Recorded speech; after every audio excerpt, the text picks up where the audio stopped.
नमस्कार, न्यूज़ बिगुल में आपका स्वागत है। मैं सैयद अदनान। रमज़ान का पाक महीना आप सभी को मुबारक हो। इस वक्त पूरी दुनिया कोरोना से जूझ रही है, कोरोना से जंग लड़ रही है। भारत भी पूरी मुस्तैदी के साथ कोरोना से जंग लड़ रहा है। इस महामारी में केंद्र और राज्य सरकार ने आगे आकर यह आश्वासन दिया, गरीब तबके को यह आश्वासन दिया, मजदूर वर्ग को यह आश्वासन दिया कि कोई भूखा नहीं रहेगा, कोई भूखा नहीं सोएगा। किसी के पास राशन कार्ड हो चाहे राशन कार्ड ना भी हो, सभी को सरकार की तरफ से मुफ्त में राशन मिलेगा। लेकिन कुछ बेहद चौंकाने वाले आंकड़े सामने आए हैं और वाकई में ये चिंताजनक हैं।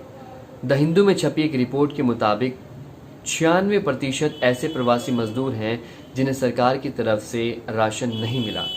90% ऐसे मजदूर हैं जिन्हें उनकी मजदूरी नहीं मिली। 11,159 विभिन्न राज्यों में रह रहे प्रवासी मजदूर पर किए गए सर्वे के अनुसार हम आपको ये आंकड़े बता रहे हैं। तफसील से इन आंकड़ों के बारे में जानते हैं।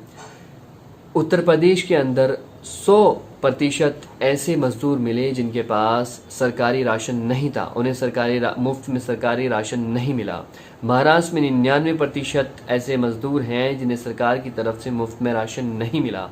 कर्नाटक में 93% ऐसे मजदूर हैं जिन्हें सरकार की तरफ से राशन नहीं मिला। सरकार ने एक और पहल की थी कि कोई भूखा नहीं सोएगा, तो सरकार ने पका हुआ खाना गरीबों तक पहुंचाने की जिम्मेदारी ली। लेकिन सर्वे के अनुसार 70% ऐसे मजदूर हैं जिन्हें ना तो सरकार की तरफ से पका हुआ खाना मिला, ना ही सामाजिक संगठनों की तरफ से पका हुआ खाना मिला।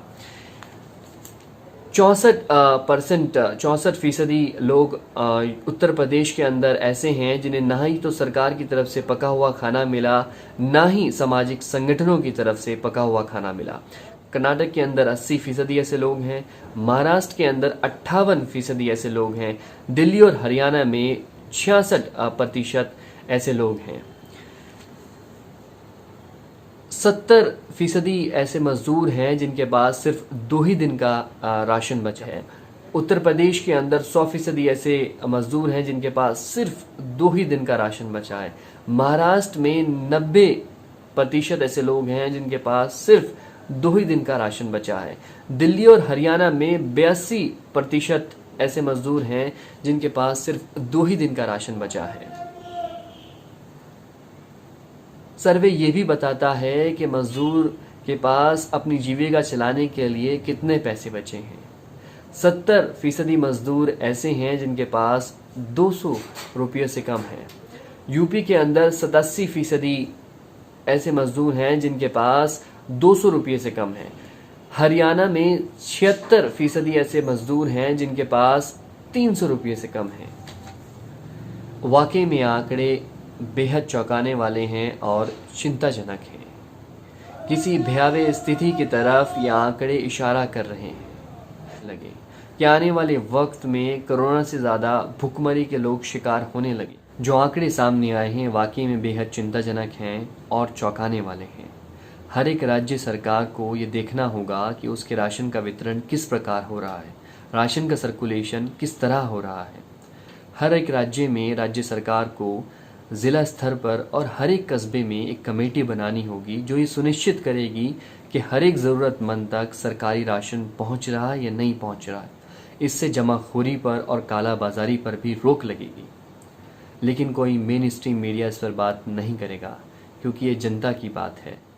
आजकल पत्रकार कोट पैंट पहनकर और टाई लगाकर जनता से एक पत्रकार की तरह नहीं, पॉलिटिकल पार्टी की प्रवक्ता की तरह मुखातिब होते हैं।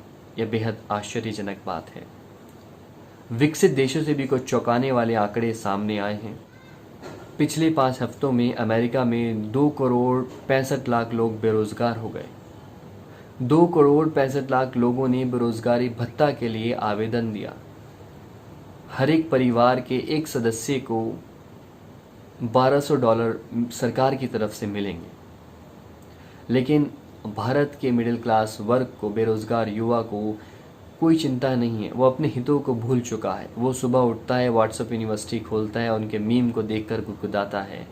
शाम के वक्त प्राइम टाइम में सांप्रदायिक मीडिया चैनलों के हिंदू मुस्लिम डिबेट देखकर अपने आप को संतुष्ट कर लेता है और चैन की नींद सो जाता है। आज वक्त है हमें पॉजिटिव रहने का। आज वक्त है कंधा से कंधा मिला के चलने का। ये आपका भी दायित्व बनता है, या आपका भी जिम्मेदारी बनती है कि आपके पड़ोस में कोई भूखा न सोए। यह आपको ख्याल रखना है। पॉजिटिव रहिए। कोरोना से जंग लंबी है, हम लड़ेंगे और जीतेंगे। अगर आपको हमारा ये वीडियो पसंद आया हो तो आप लाइक कर दीजिए और चैनल को सब्सक्राइब कर दीजिए। अगर सब्सक्राइब कर दिया है तो बेल आइकन दबाना न भूलें। तब तक के लिए नमस्कार।